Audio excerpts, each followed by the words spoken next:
بسم اللہ اللہم صلی علی محمد وعلی آل محمد۔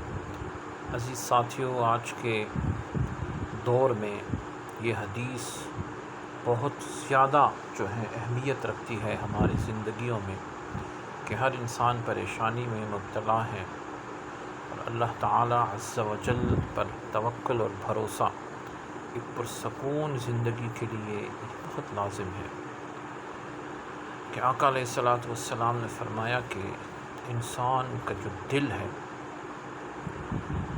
اس کی مثال ایک جنگل کی ہے اور اس میں ایک گوشہ ہے، یعنی انسان کے دل اور اس کی جبلت میں رزق کے اسباب اور ذرائع اور اس کے تعلق کی طرح اور اس کے تعلق سے طرح طرح کے فکریں اور غم ہیں۔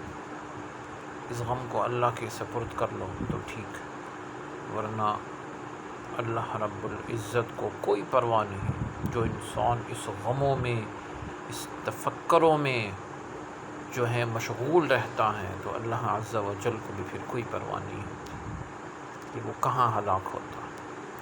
تو سعادت اور کامیابی اسی میں ہے کہ انسان اپنے دل، سکون، ضروریات، ہر چیز کو اپنے اللہ رب العزت پر توکل اور اعتماد سے اپنی زندگی گزارے۔